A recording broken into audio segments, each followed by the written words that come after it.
Welcome friends.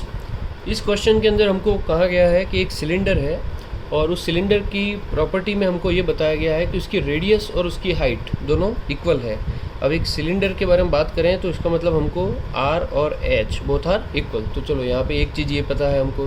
दूसरा हमको ये कहा गया कि इस सिलेंडर को हमको पिघला के 48 स्फेयर बनाने हैं। इक्वल हमने धातु के गोले बनाए हैं, यहाँ पे 48 स्फेयर बनाए हैं। तो फर्स्ट ऑफ ऑल आपको एक चीज़ यहाँ पे ये ध्यान रखनी है कि जब किसी मटेरियल को पिघला के इक्वल अमाउंट में कुछ और बनाया जा रहा है, मतलब कि हम यहाँ पे किसकी बात कर रहे हैं, तो हम यहाँ पे उसके वॉल्यूम की बात कर रहे हैं।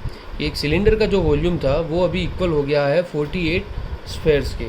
मतलब कि यहाँ पे वॉल्यूम ऑफ सिलेंडर, यहाँ पे हम लिख रहे हैं volume of cylinder is equal to अभी हो गया है 48 टाइम्स वॉल्यूम ऑफ स्फेयर्स।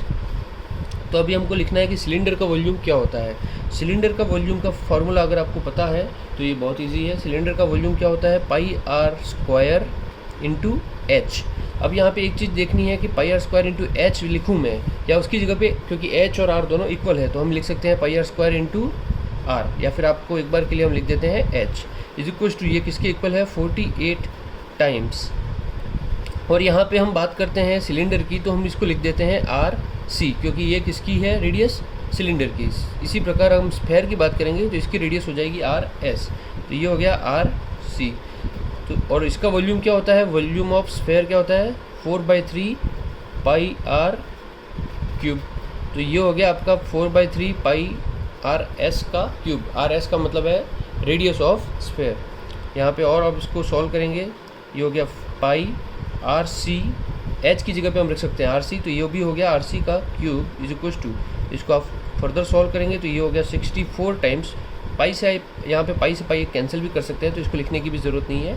ये हो गया आपका 64 टाइम्स आर एस का क्यूब। हमको पूछा गया है क्वेश्चन के अंदर कि रेडियस ऑफ सिलेंडर और रेडियस ऑफ स्फेयर का अनुपात क्या होगा। तो अगर आपको यहाँ पे पता करना है कि इनका अनुपात क्या होगा तो r s divided by r c निकालेंगे अगर हम, तो ये हो जाएगा, सॉरी यहाँ पे अभी हम बात कर रहे हैं क्यूब की, दोनों क्योंकि क्यूब में है, तो ये जो आया आपका r s cube divided by r c, ये आपका हो गया 1 डिवाइडेड बाय 64। और 64 हमको पता है कि क्या है, 1/4 का होल क्यूब लिख सकते हैं। तो ये आपका अनुपात यहाँ से आप सीधा बता सकते हैं कि r s divided by r c is 1:4। Thank you friends.